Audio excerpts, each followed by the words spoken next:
Hey, hi everyone. This is Ranmay here on your show E-Coffee with Experts.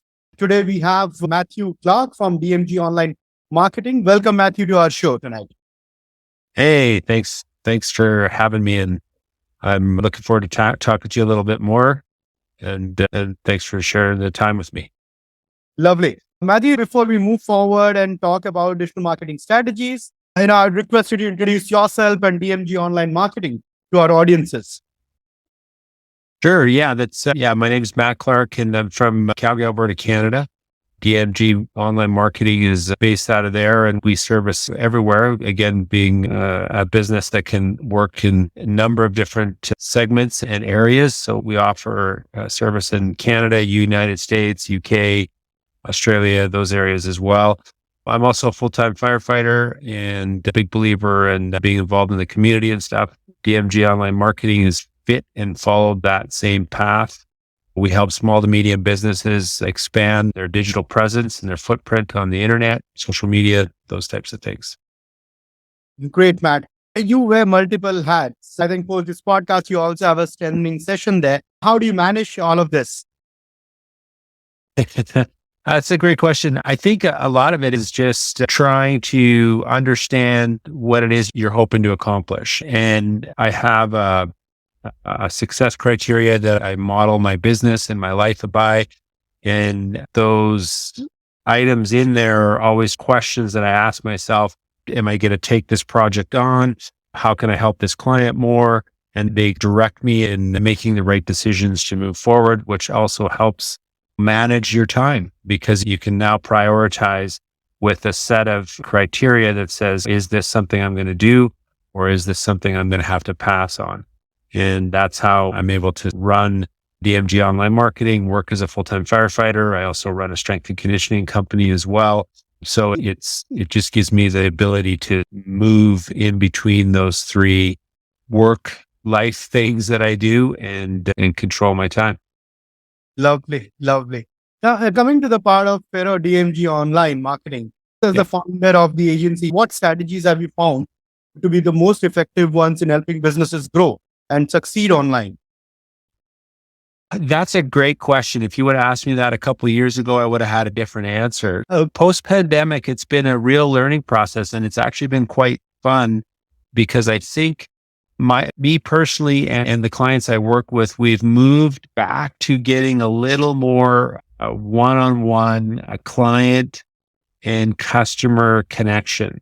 So we're really focusing on helping clients connect with potential customers and get back to a little more old school kind of sales, I would say, in the sense where there's people talking to each other. They're having really deep conversations about what each person's looking for. Again, so developing a good relationship prior to even moving into a client customer relationship. And I think that's really helped businesses accelerate and also identify themselves coming out of the pandemic. There's been a lot of sort of scrambling, and I think it's been a great strategy to help businesses find good, solid new clients, grow their business, and then also focus on retention because of that relationship they're building with their clients.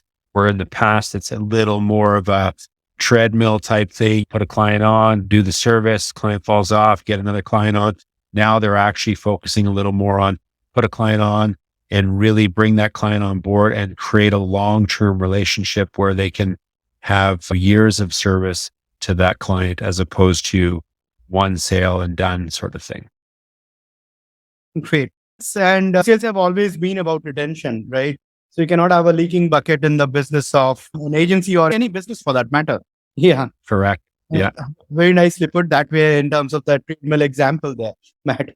Talking about DMG Online Marketing, you people do a lot of SMB segment marketing campaigns, right? So how do you approach creating effective online marketing campaigns for the small, medium businesses? And what strategies do you find are more relevant to the SMB segment versus, let's say, enterprise or any other segment for that matter?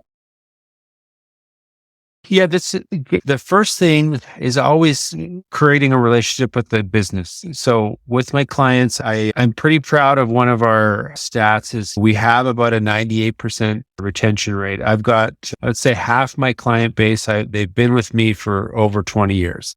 So it's really about learning and living what that business is so that you can understand what it is that they are looking for their ideal customer.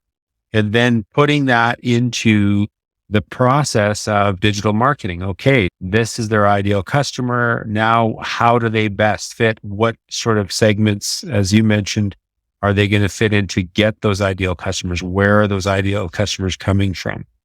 The strategy is learning the business, learning the principles of the business and who they are, what they stand for, and then connecting those people with like-minded customers so that the relationships grow as their business together grows.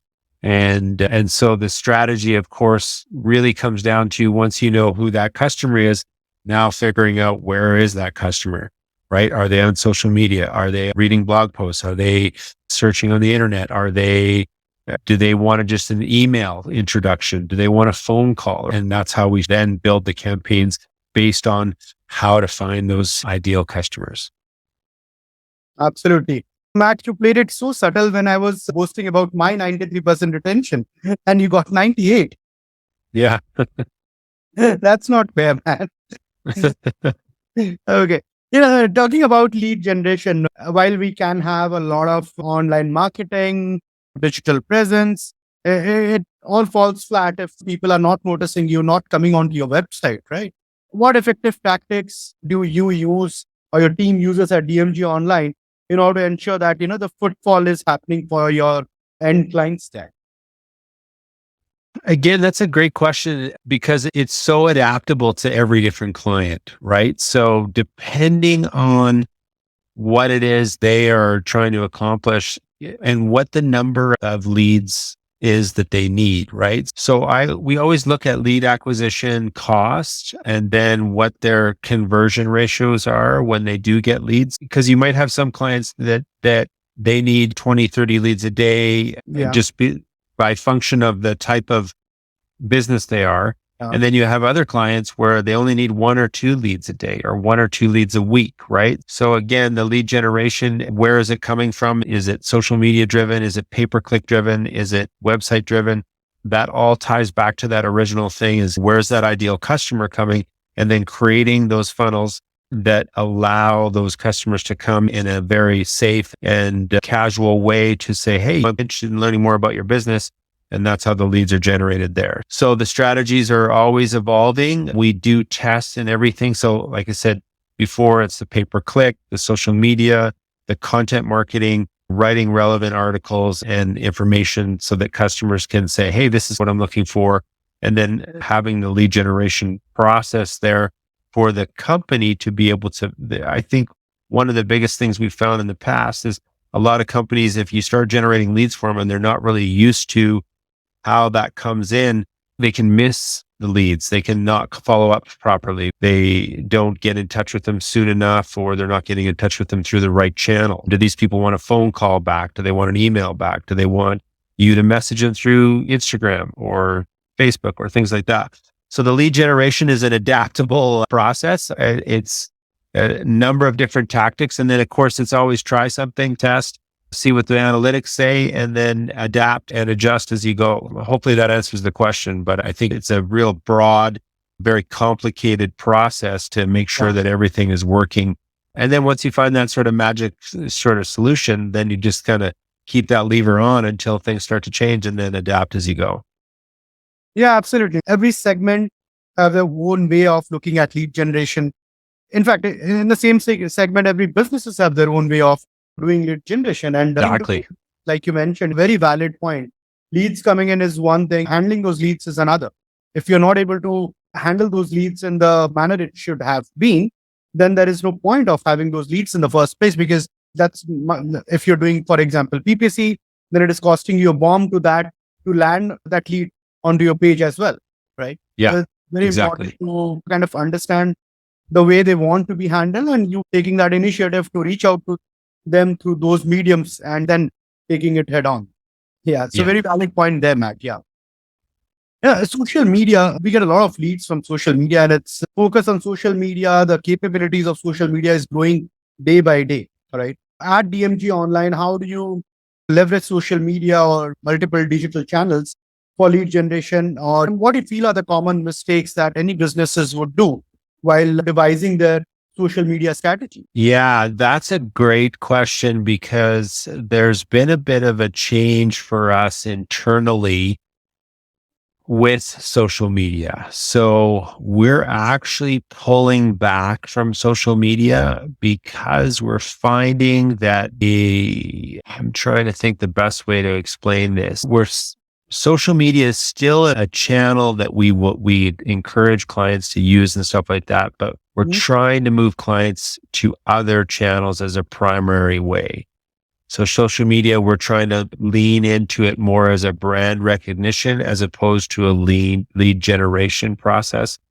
Just because us personally, me specifically, I find social media has actually turned the corner to maybe not the most positive influence on people's time, on people's productivity, and relative positive messaging, if that makes sense. So we are actually existing clients we do social media for, but we're not actually taking on any new social media management clients. If they just want social media, then we just refer them out because it's becoming for us, me specifically, a bit of an ethical dilemma. And so at this point, we're pausing on how aggressive we're getting on social media and looking at other channels where we can actually produce positive messages and really get people to understand who we are as a company or understand who our clients are as a company and that they're authentic in their communication as opposed to posting something to grab somebody's eyeballs for those 20 seconds or 30 seconds. So I know that doesn't really answer the question, but that's where our direction's going. We're doing less and less social media. And I'm hoping that will change. I'm hoping we'll be able to come back to social media when we can get these platforms to actually be a little more responsible in how content is shared, how content is produced, how it's monitored. There's just too much ambiguity in the process right now. And I think more damage is done than good currently. So that's our take on social media. Probably not the most positive message around it. And some people will probably argue. I know a lot of people argue with me about it, but that's where I'm at with it. It's fine. Everyone has their own way of looking at strategy. Something working for you might not work for me, and vice versa. So it's fine because talking to multiple people, understanding their vision helps you understand multiple sides, multiple facets of that particular strategy. So it's absolutely fine, Matt. Yeah, absolutely Yeah. fine. Yeah. Yeah. And Matt, before we let you go, one final question. Can you please share some tips for creating website designs that build trust with visitors, and how do you ensure that your clients' websites perceived as trustworthy and reliable at the same time? Yeah. Again, I really lean back to clients being authentic, right? And Yeah. really sharing who they are. It's not about so much about who you think everybody wants you to be. It's about who you are and what you want to be. And I think it's important that we move back to that strategy of being that mom and pop shop where everybody knew your name and people could call you and ask questions and that kind of stuff. We've at this place where people want touch points again. People want to connect with people. And you can see a lot of big corporations making these changes rapidly now because as they come out of the pandemic, especially in the travel industry and things like that, Very much. they've realized how much disconnect they've had from their customers and then now how frustrated customers are. And so they're really scrambling to try to get back to being able to communicate with customers directly and authentically and answer questions quickly. And I think coming back to a website, it's portraying the fact that, hey, we are open for business. This is who we are. If you want to do business with us, we would be happy to do business with you. And so that comes back to learning who the owners are, learning what the business is, learning who that ideal client is, and meshing all those things together. And then I think you can build an authentic presence that people will get a sense of who you are and trust that process. Yeah, absolutely. Yeah. So, Matt, we would like to thank you for taking out time for this podcast. Yeah. It has been a real pleasure picking your brains on digital marketing strategies at large. And before we wrap it up, I would like to help our audiences understand how to reach out to you or DMG Online.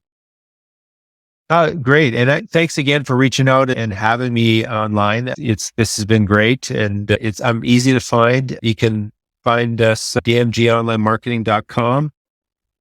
We do have social media presence. It's around there, but I'm not going to share that because you're probably not going to find much activity on it currently.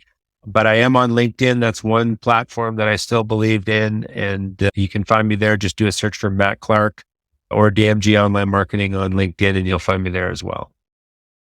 Superb, Matt. Thank you so much for sharing insights, valuable insights about marketing strategies. And in the interest of time, I'll not hold you back. And we'd love to have another detailed session with you sometime down the line, as and when you have time on you. So thank you Yeah, so much, Matt. It has been a real pleasure. you bet. I appreciate being here. Thank you.